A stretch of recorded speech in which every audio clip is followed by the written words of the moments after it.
Good morning, everybody. We're going to get started in about 2 minutes, so if you want to take your seats, that would be fabulous.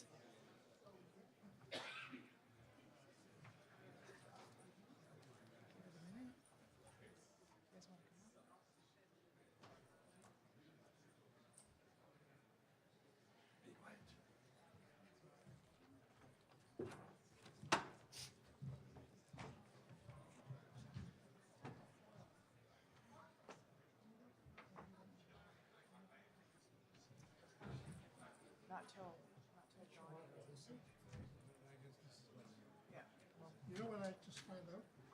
Yes. I was supposed to talk about Northern Rotary according to Casa, said this weekend. Now I just find out that talking about the PDAC system.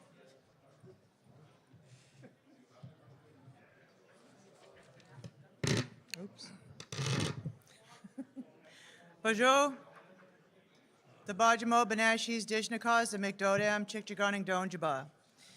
I'm Jennifer Ashawasage Pereira, and I am from Henvey Inlet First Nation, and I'm your MC this morning. I'm an Indigenous Consultation Specialist for Atkins Realis.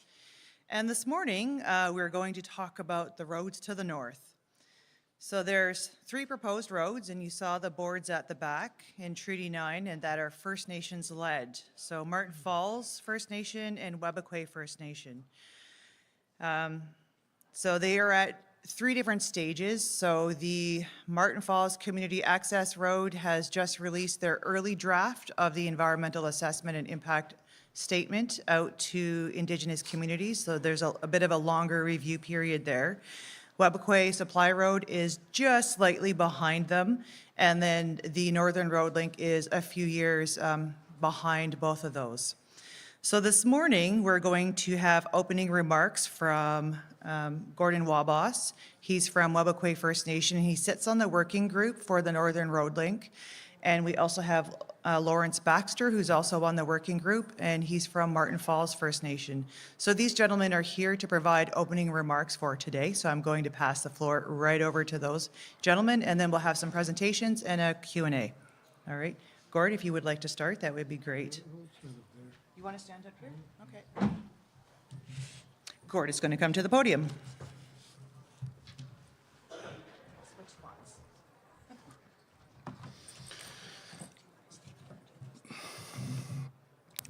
I'm going to start off with a joke. I got up this morning and realized I forgot my grooming kit, so that's why I'm dressed like this. So you know, I wanted to, I guess first of all, acknowledge the beautiful day, you know, that we received today from the Creator. And lovely friends here that I know, familiar faces that I haven't seen for quite a while. It's very wholesome feeling to be able to meet a lot of people that I haven't seen for quite a while.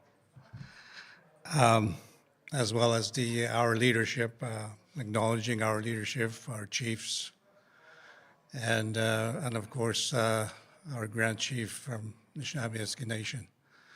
A lot of familiar faces that I see here. That is my acknowledgement first, and I would like to start off with the maybe a little bit of a historical overview of how we came about with this project with Webequie. As you know, starting off in a decade ago in 2010, you know, both of these communities had a blockade in the Ring of Fire. And it stems from what stems from that is a relationship or agreement with Ontario to pursue these opportunities in the economic sector, as well as revenue sharing and jurisdictional matters that pertain to, as well as capacity for our communities. As for Webequie, we have always been encouraged by our eldership to pursue economic development as well as resource development within our traditional territories of Webequie. And we have been encouraged to do early exploration and interacting with companies that have an interest within the area to do exploration. That's what we have been encouraged. And where do we come from as a community with our ancestral knowledge and teachings from our eldership? Most of our eldership have gone and passed away and gone to the spirit world. And they left us with this teachings about our indigenous laws that we have to carry forward. And long before from my understanding with the elders that I've engaged with over a number of years, I began to understand the objective and as well as the negotiation platform that we must take as indigenous people, Anishinaabe people, and Webikwe people. So one of the things that they talked about was they talked about the other communities surrounding Webikwe and their knowledge and their spiritual guidance from the previous eldership that have lived within those areas. And they talked about a law called the framework called Kaneso Bioteg Onakonigan. Bitawa Ate is a 3-tier.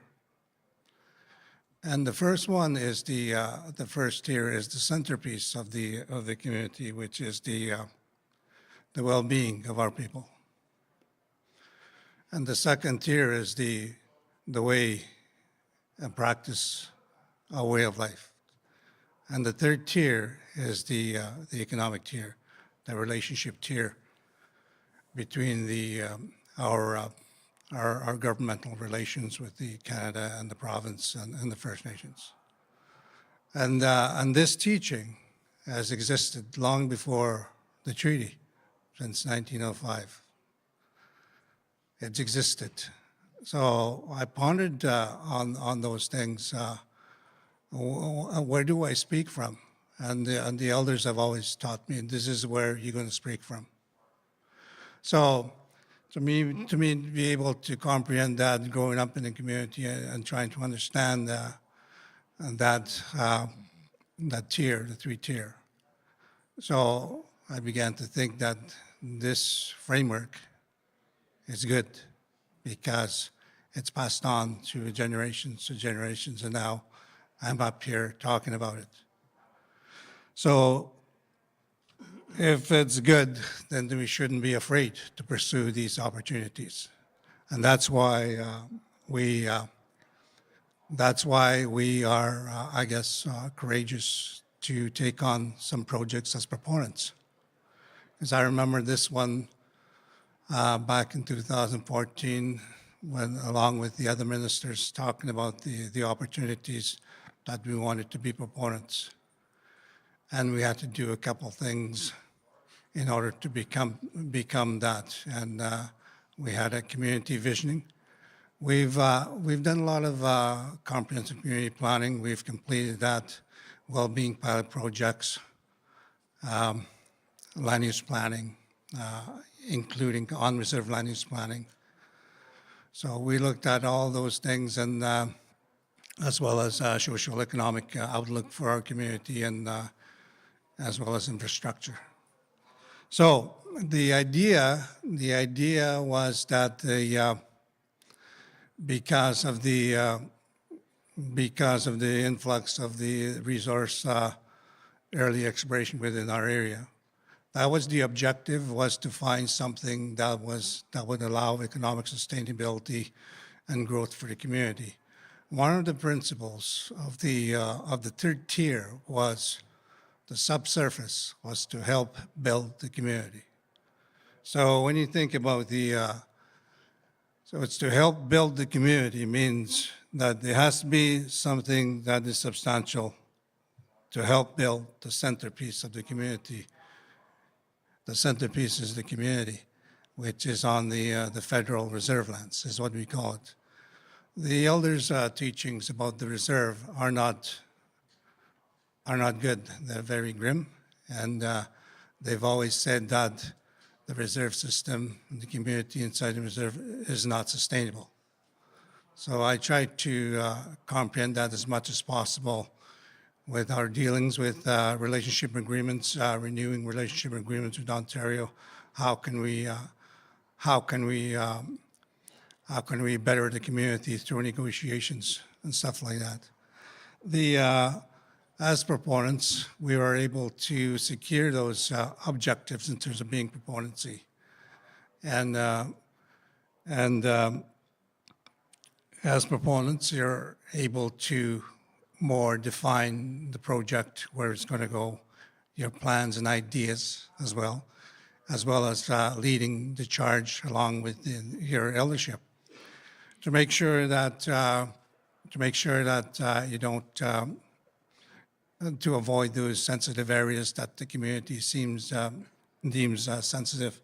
So we're very Indigenous people are very culturally, spiritually sensitive, and that's the way we are. So that is one of the advantage, and the other thing is undertaking a task like this, like a project like this, is huge, and it's a huge step for a community in terms of capacity.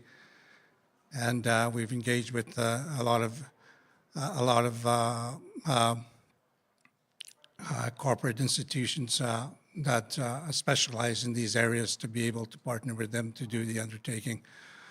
So we are confident what we're doing. And the other thing is information such as this is very important for us. It allows us to be able to see, it allows us to be able to make informed decisions rather than having a third party coming in and doing the assessments without the First Nation input. Is very redundant and is not the way to go. So these are things that we looked at, and it will help us make decisions, more informed decisions at the community level. I myself is very fluent with my language, and I speak thoroughly. I speak and write it thoroughly. I'm also able to comprehend the English version of the today's world. As you know, we speak in English, and there's that special skill set that is required when you're engaging with the community, that you're able to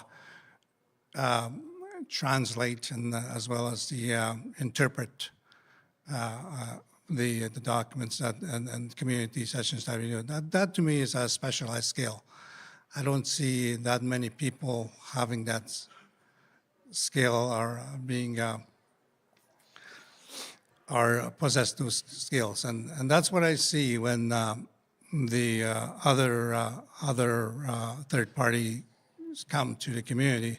They start engaging the community in a way that they, in their own language, without having that specialized piece, so the community could understand. So, and that's what happens when we do the undertaking of this project. It's I'm very excited about it. What I'm concerned about moving forward is the decision-making process. I think that we have to be very cognizant in terms of how our leadership make decisions and how the community is involved in that decision making and guiding our people, because we have a leadership process within our community, and every community is different. So I think that's about it. I just wanted to say, I just wanted to more like frame in a nutshell where we are coming from and what our community vision is and aspirations, so people and the communities too may understand that. Miigwech, thank you.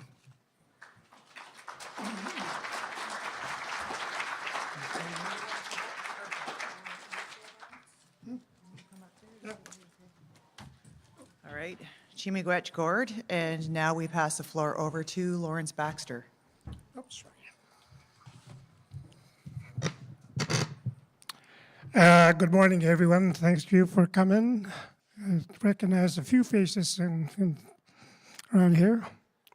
So, anyway, let me make something clear. I was supposed to talk about Northern Road Link.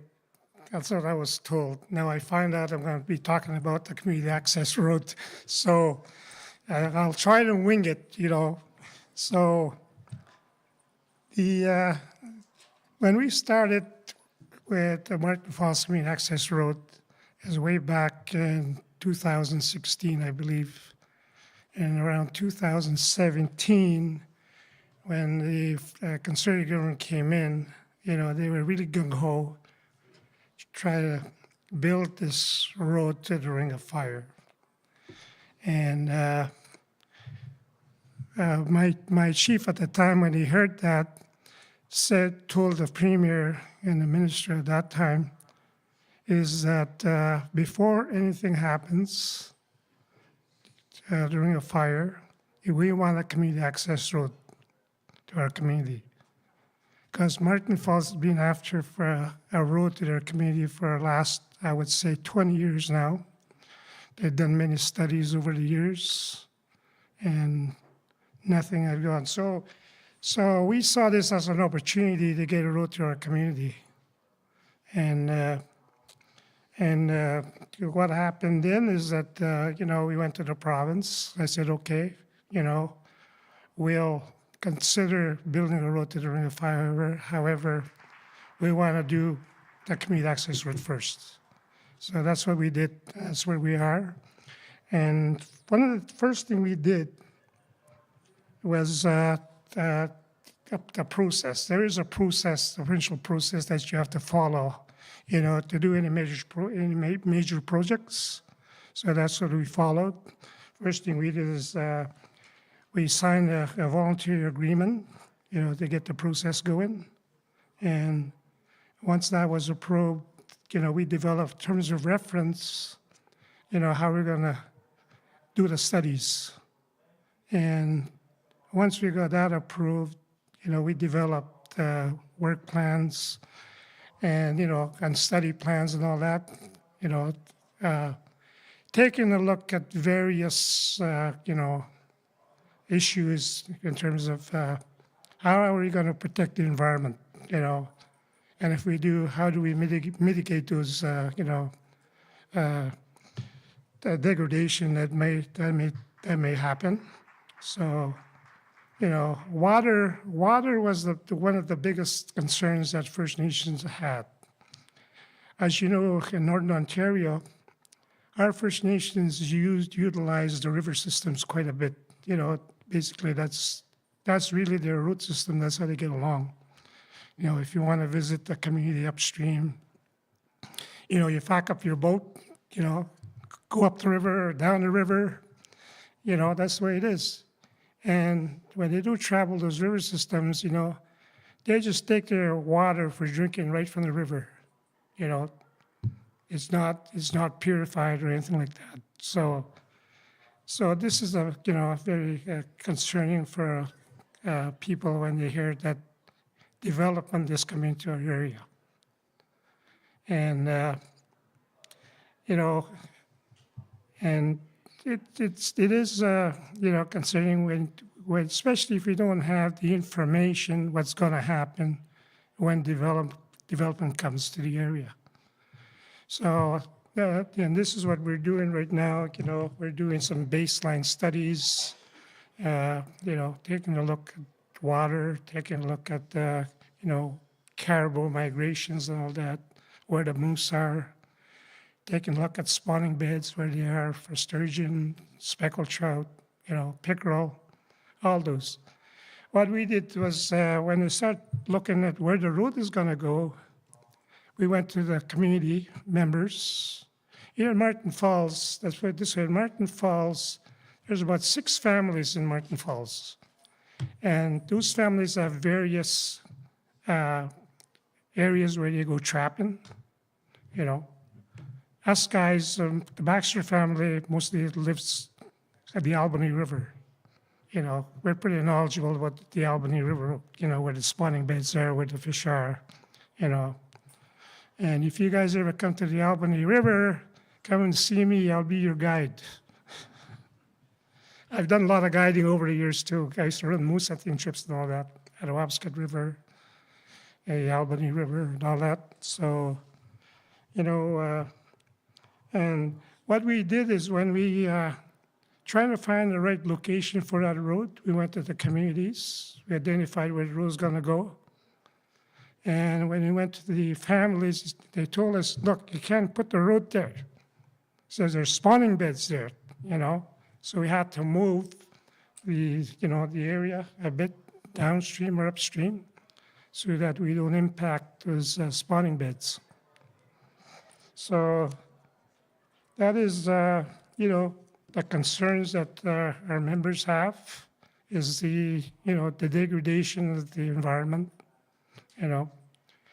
And I know that we've done a lot of studies. I think we did 22 studies, baseline studies so far.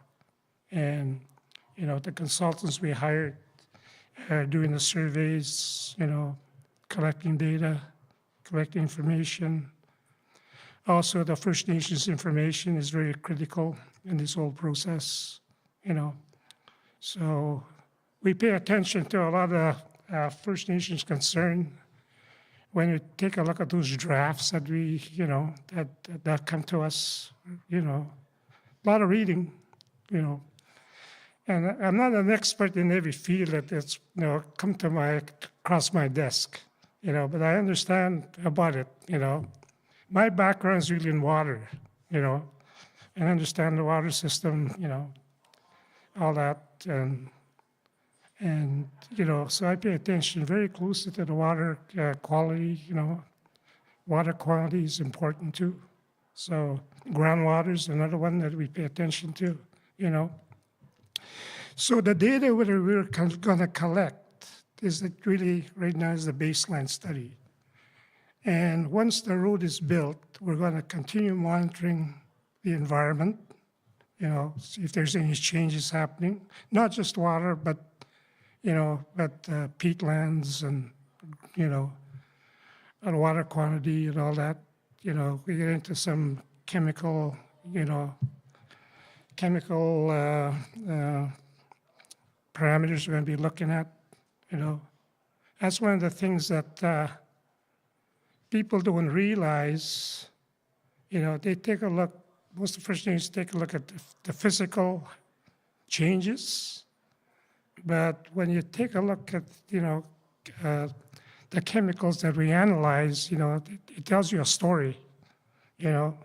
When you start seeing changes in the data, then you know that something's happening. And we have to, you know, find out what is the source of that contamination coming, where is it coming from? So that's the some of the messages that I, you know, when I sit across the table from the province, some of the stuff we want to do, you know, that we want to monitor the area, you know, and that's one of the negotiation points, I guess I would say, you know, to safeguard the water quality, you know, water quantity, the fish, all that that's there. So to us, it's very important to do that. And you know, and it's very complicated, I guess, to a lot of the people up north, you know, especially the young people, some of the things we talk about, you know, and you're trying to explain to them, you know, what all these mean. So we do go back to the community quite a bit to talk to, you know, the elders, the young people. Even when we go into the school, kids that are, you know, 10, 11, 12 years old, you go into the school, do a presentation to them. Because as you will find out, this road is going to be built for the next, completed before, 2040 is what I read this morning, you know? And that's a long time.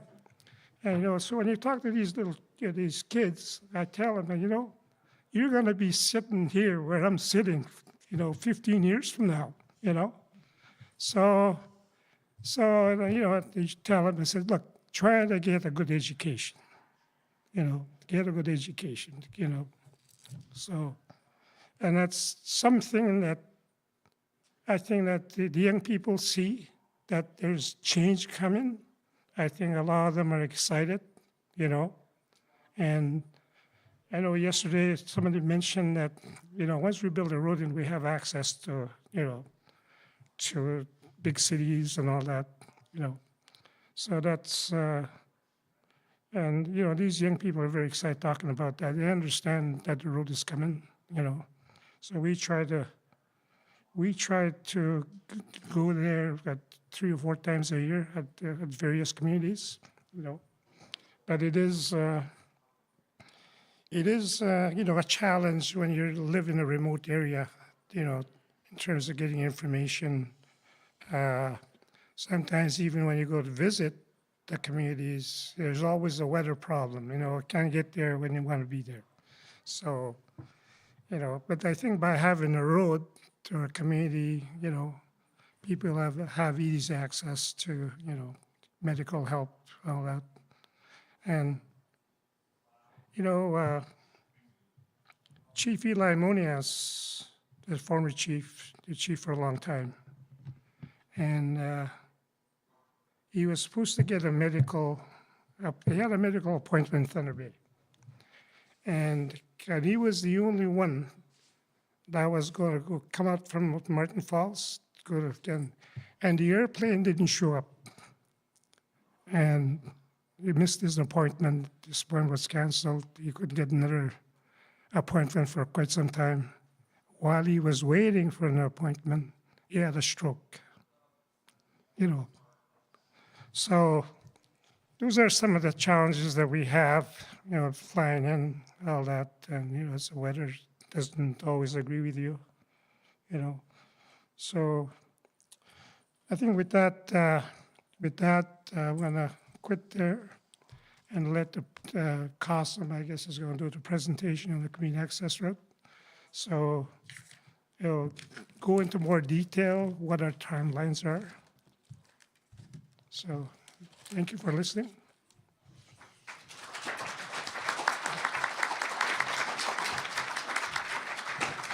Chimigwech, Lawrence, and Gord, those are incredibly important perspectives to have from community. And so they talked about a lot, and that's a lot to consider when looking at these roads. And I like that both communities, Webequie First Nation is utilizing their 3-tier model system, and Martin Falls First Nation is using the elders' guiding principles when they look at these things. And so we're using a holistic approach to these proposed roads. And the other thing that needs to be, other things that need to be considered when we're talking about being holistic is wanting good economic development. Access is another thing, while also being mindful about environmental concerns, which is also very important, and balancing all of these things with community interests as well. So now we're going to jump into some of the presentations, and first I'd like to call up Don Parkinson, who is a senior engagement specialist with Atkins Realis, and he's going to provide a bit of an update on the Webequie Supply Road. And as we said, we're just a little behind Martin Falls Community Access Road in releasing the early draft for the environmental impact assessment, or statement rather.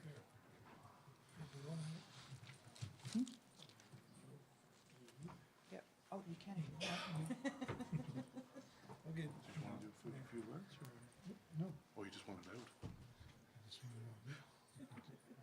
Did you want to say anything before the presentation? No. Okay. You're good to go. Okay. Thanks.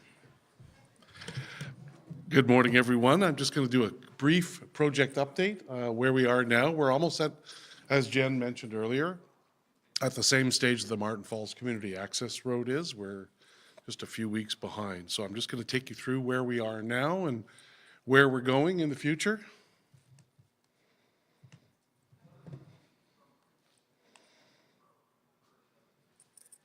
Assuming the technology cooperates with me. Could you manually just switch to the next slide? I'll call the slides. Yeah, it's probably easier instead of waiting for the batteries to be changed. Okay, just in terms of the purpose of the Webquay Supply Road, moving materials, supplies, and people from Webquay Airport to the basically to the Ring of Fire area, McFalls Lake area. Obviously, providing local employment opportunities and economic development opportunities that still allow community members to continue to stay in their community. And then finally, providing those experience and training opportunities for youth and encouraging them to get additional education and training as well. Next slide, please. In terms of the project itself, it's planned to be 107 kilometers in length. 17 of those kilometers sit on reserve lands, and the final corridor width is planned to be 35 meters. Next slide, please. So there, as you probably know, there's a lot of water in the area, incredible amount of water, in some cases more water than land. And there are 6 major water body crossings, but the largest is that of Winisk Lake, so going from the island that the settlement of Webquay sits on east, and that crossing will be a span of about 200 to 250 meters. So it'll involve a large structure. And then there are, as mentioned here, 5 other smaller bridge structures, and then the remainder would be mainly culverts of different sizes. So typically with projects like this, it's more than just the road, it's other, what we call ancillary or additional infrastructure elements, such as both temporary and permanent aggregate pits and quarries, construction camps, storage and laydown areas, which are typically attached to or close to the construction camps, and those would be temporary. We might reserve one of the camp areas for a maintenance facility for the operation of the road. Next slide, please. This map, I know it's difficult to see. It shows the different camp locations sort of evenly spaced along the route, as well as, if you can, I don't know if you can see it very closely there, there's sort of a pinkish salmon colored, 2 small polygons there. One is larger than the other, and that's the aggregate and pit quarry location in the southeast corner of the Webquay Reserve lands. We might have some material that will allow you to see that a little bit more closely. Next slide, please.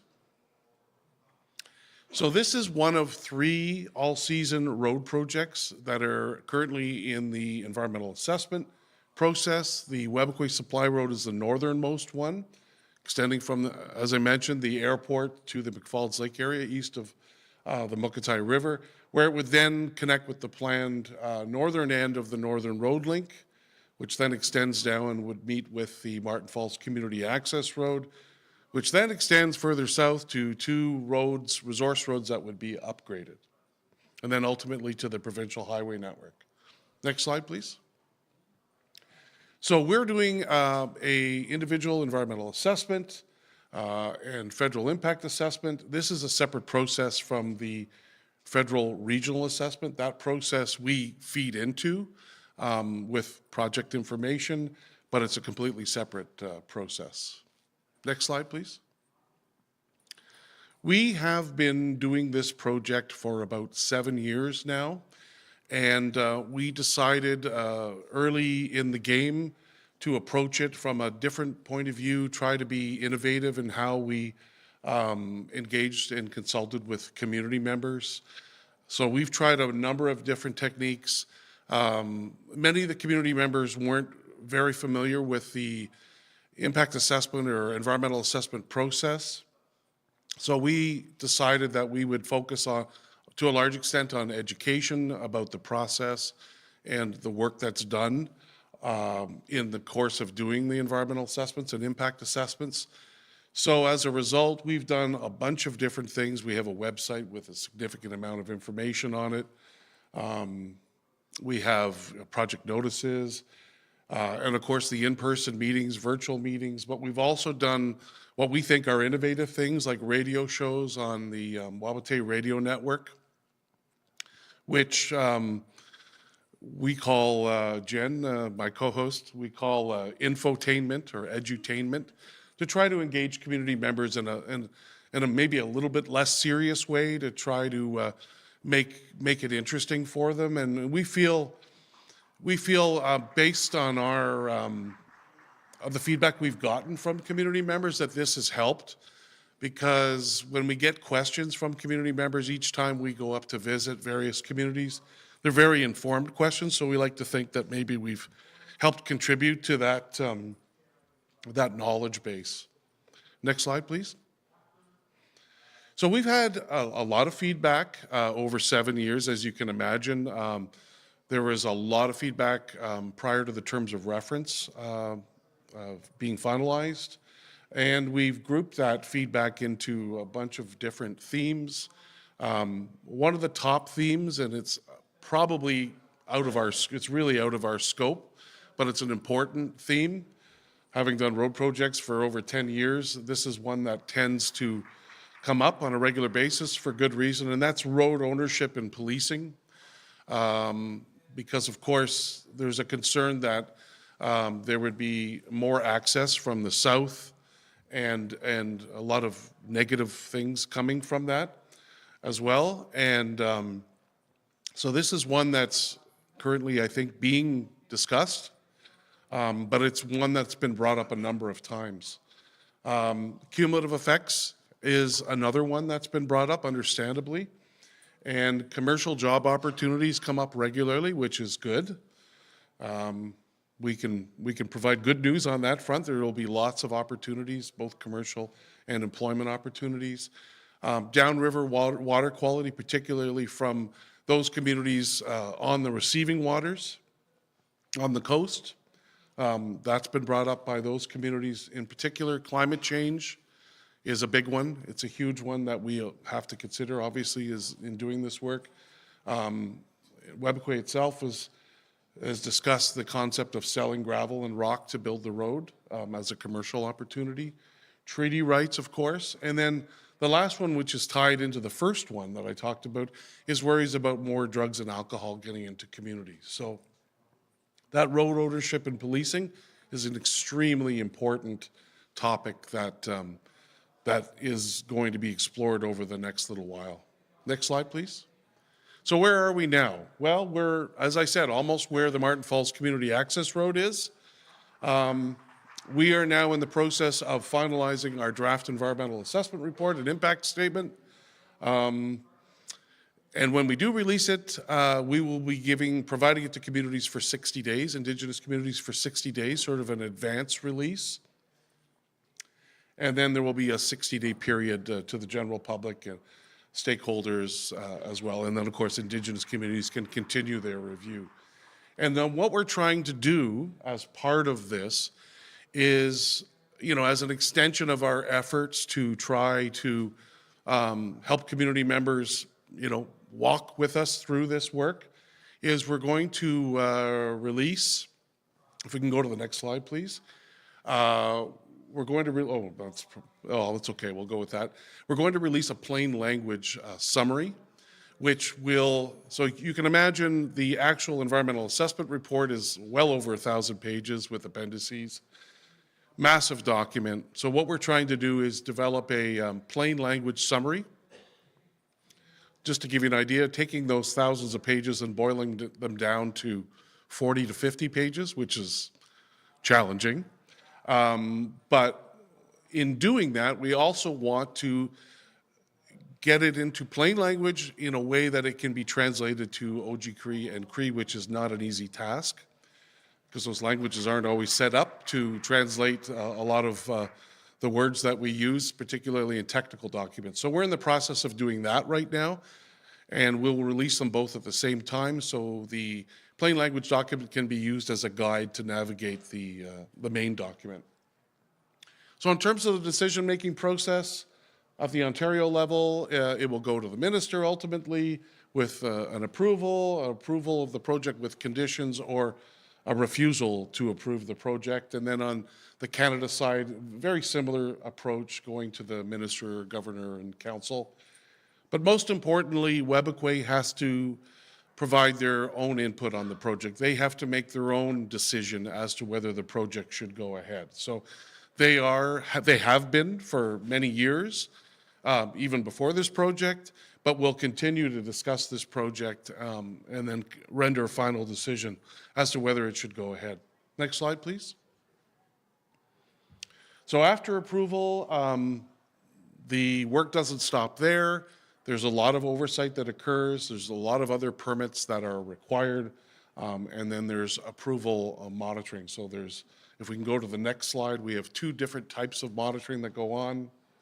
Next slide, please. There we go. Compliance monitoring looks at the project is meeting commitments, and then the effects monitoring, which looks at whether the project is in line with the potential effects that were identified. Next slide, please. And again, back to what's coming soon. Can't tell you exactly when, but it's coming soon. We have the plain language summary, again, which will be translated into Cree and Ojibwe. And then we'll have the larger document, many thousand pages, the full technical document. And then our team will be offering to visit, of course, communities and help them walk through various parts of the document that they're interested in. So we've got a lot of work ahead of us now that this big package of work is almost done. So next slide, please. So in terms of time frame, we're hoping 2026 to get a decision from both the federal and provincial levels of government. So that's it from me.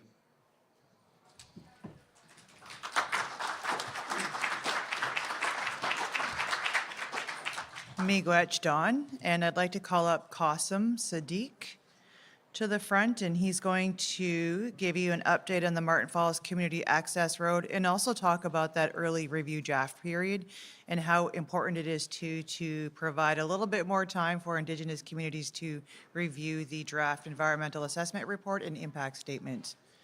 Welcome, Qasim.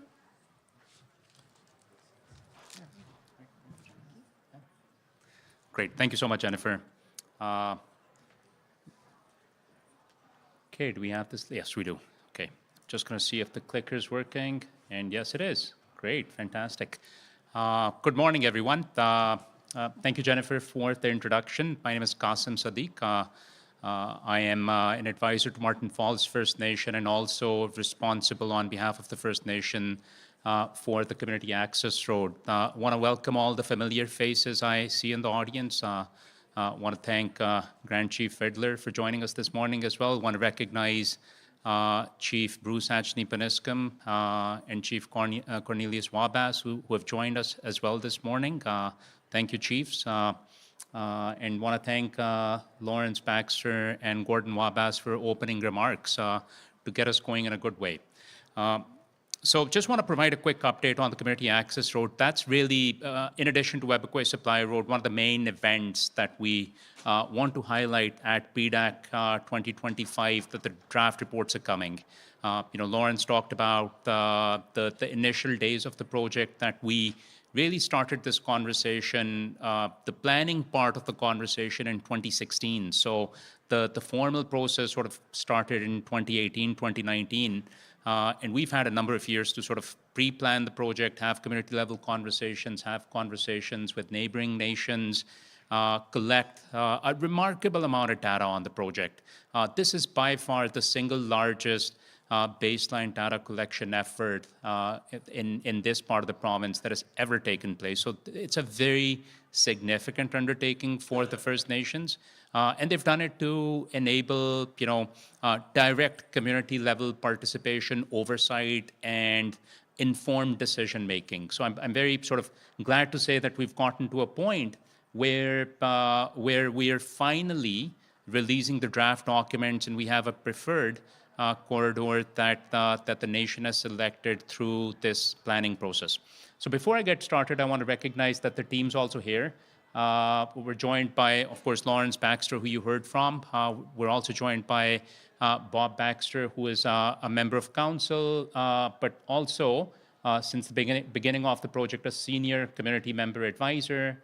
We're joined by Rowena Munoz, who's also in the room. And I'm identifying people, so if you want to chat with people after, please feel free to go up to them and sort of introduce yourself.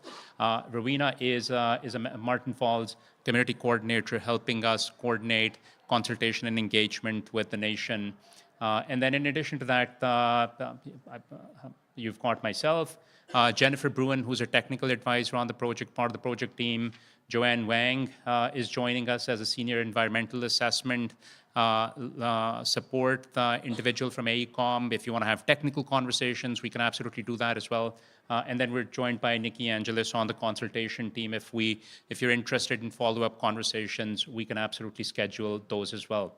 The purpose of today's conversation, this presentation, is really to provide an overall overview of the review of the draft process, to showcase the preferred route we've selected, the process we undertook to do that, and the process to review the reports leading up to a decision on the project as well. So before I get going, I will invite Bob Baxter to talk a little bit about the purpose of the Community Access Road and what it means to the First Nation.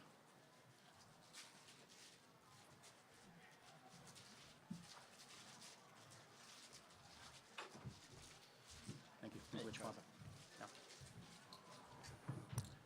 Yeah, good morning. My name is Bob Baxter, and I'm from Martin Falls First Nations, one of the counselors there. You know, for years, members of Martin Falls have always wanted that road to be connected to the Southern Highway to alleviate their way of living, their well-being, the cost of food, fuel, and to provide better health services.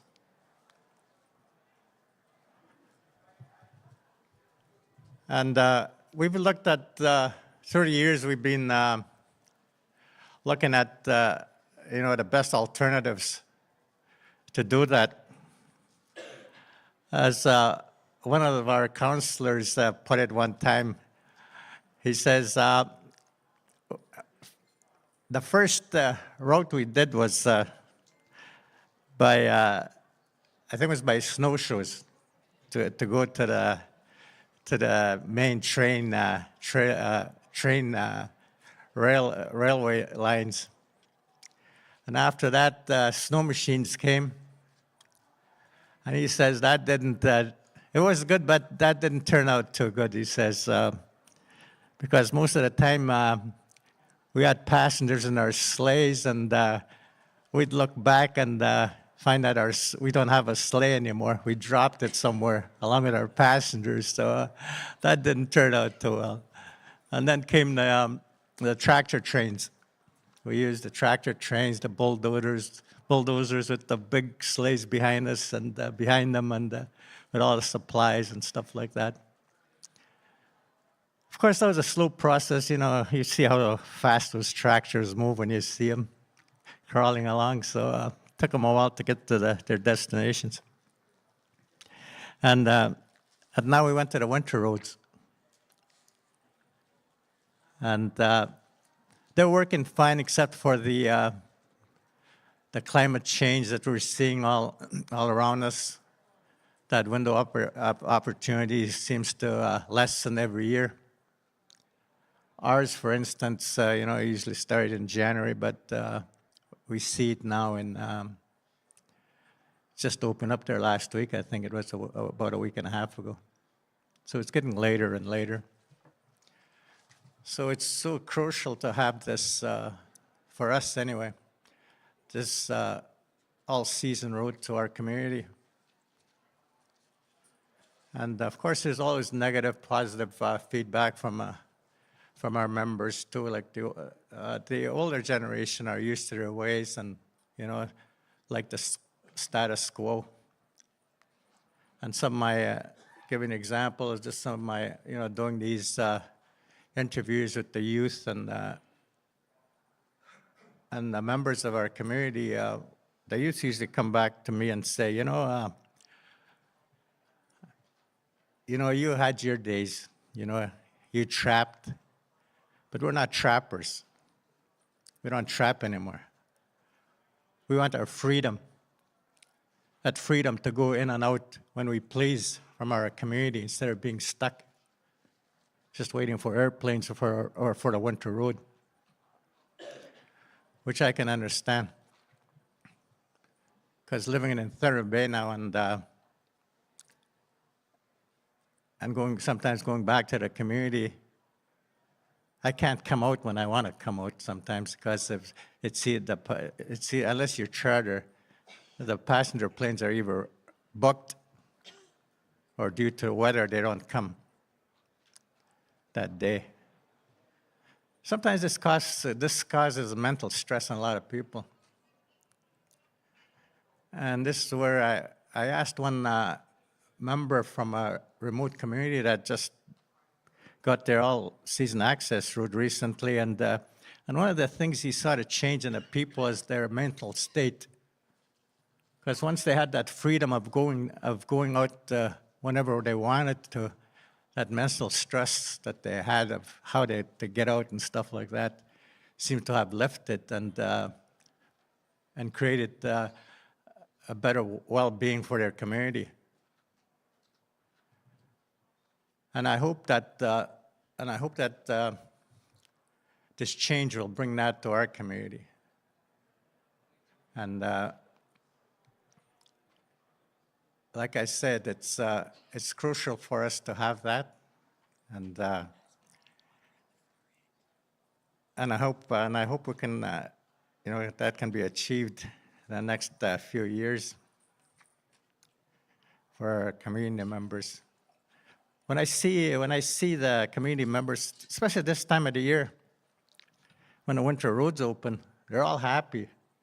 Jump in their vehicles and in and out whenever they want.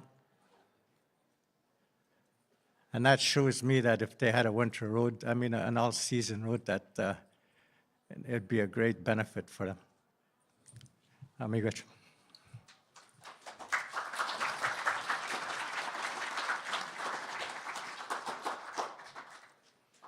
Miigwech, Bob.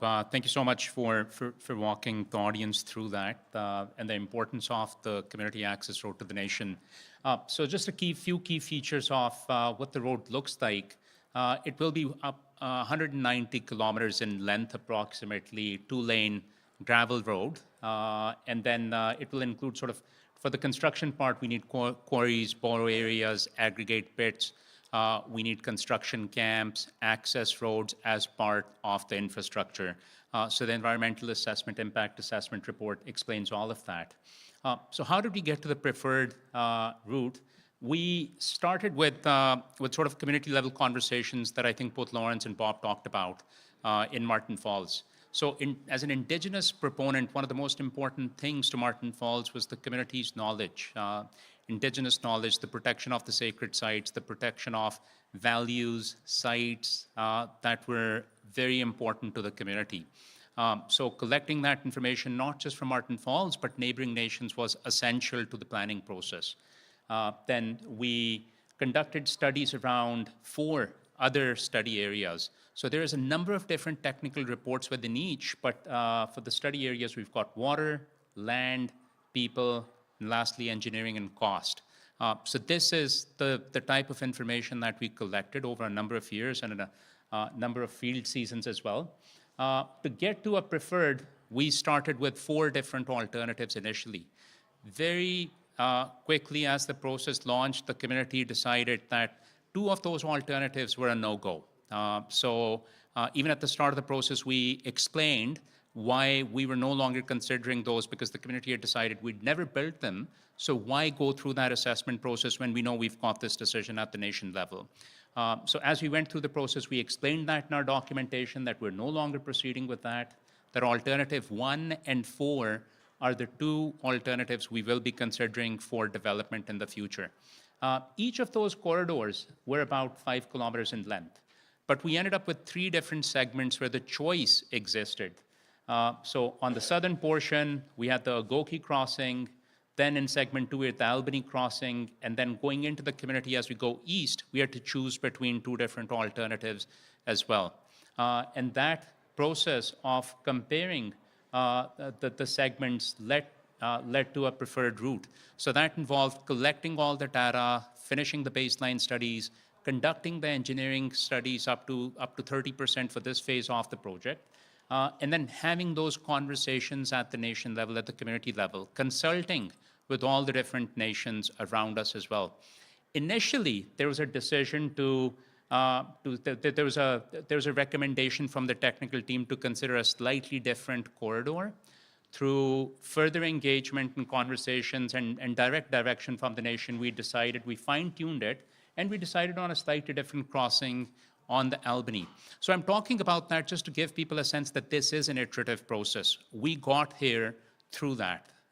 There's a lot of conversation, a lot of work done to be able to draw this one line on a map. Okay? And those conversations continue over the review of this draft report as well. So we are subject to both the provincial environmental assessment and an impact assessment process. This is the most comprehensive process available in Canada at this point.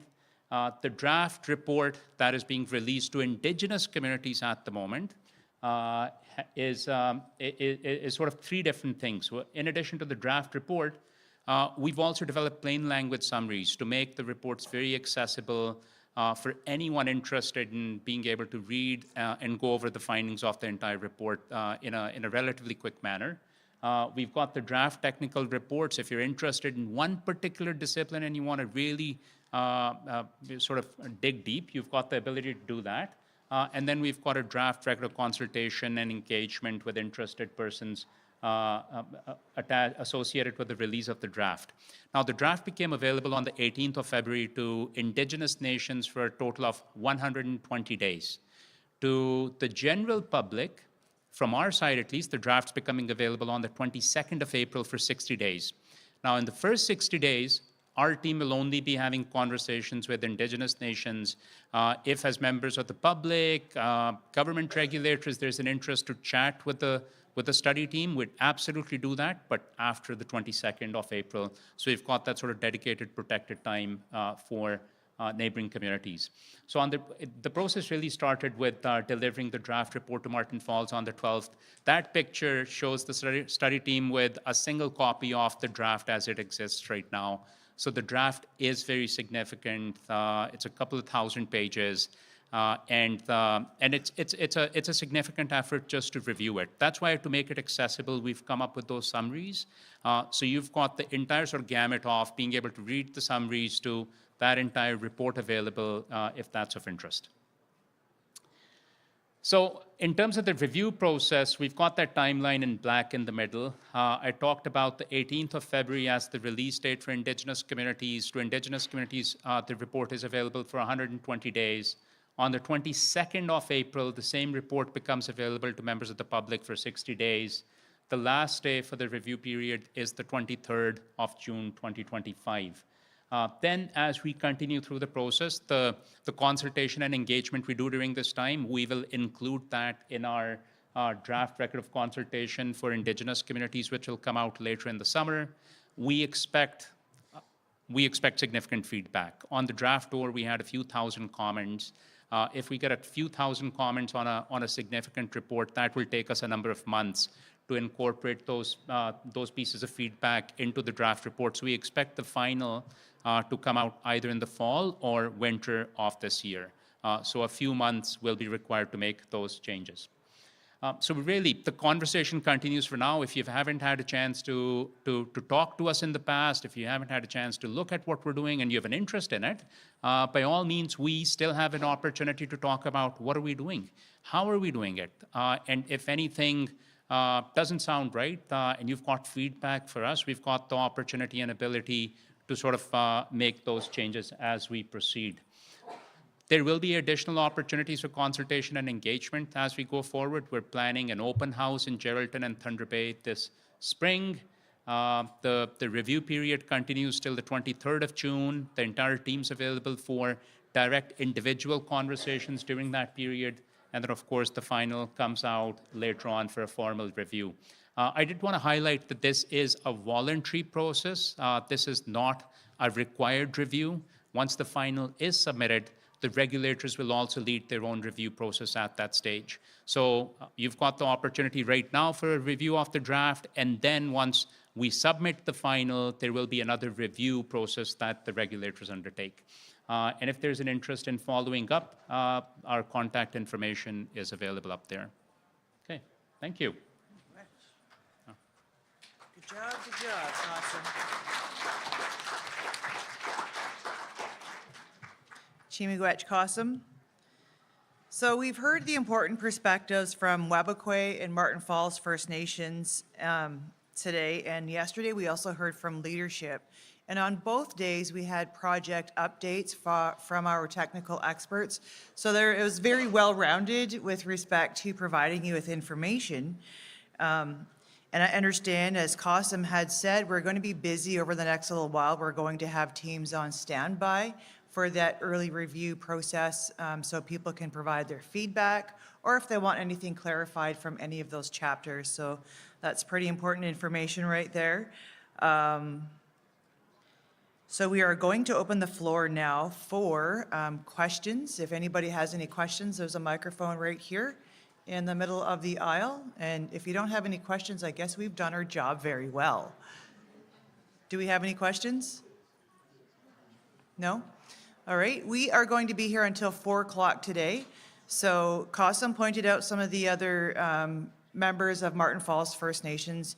You saw Gord this morning. We have other Webequie First Nation members. You want to put your hands up so people see who you are? Not really, but I'm going to. So if you want to have a chat with these people so you can get an understanding of their perspective about WSR and, of course, the Martin Falls Community Access Road. So I'd like to thank everybody for coming and listening to our presentations and for coming to visit with us as well. Chimigwech.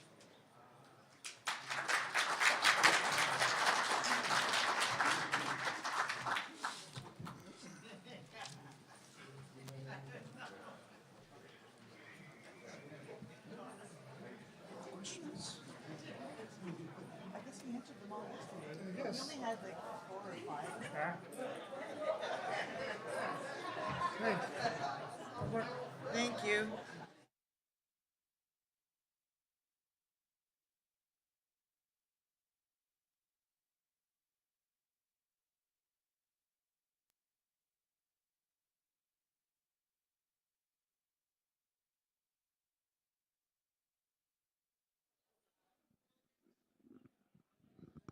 Check, check.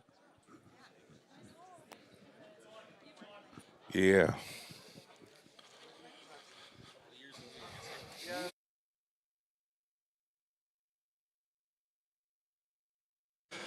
For everyone who's still here, if you look on the projector, we have an actual simulation of a crossing of the Webequie Road. And if you want to come play with this simulation, we have a controller over here. You can actually interact with it.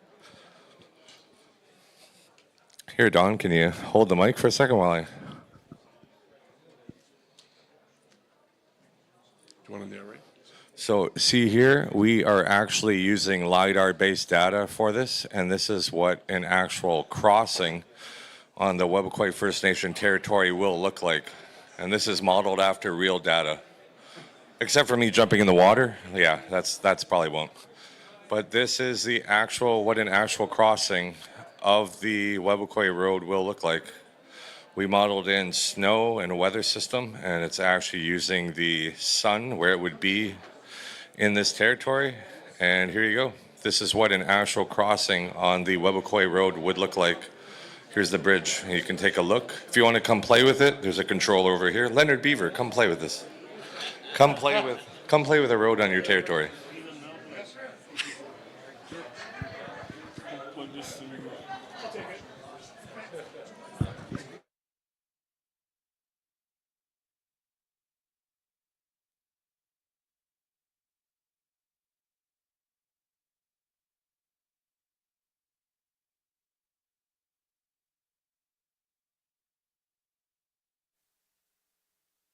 If you guys want to play with this simulation that you see in the projector, you can come to the back of the room and you can actually play it. Come to the back of the room and come play the simulation. It's Webequay Road Simulation 2025. We're going to release it on Xbox and PlayStation 5.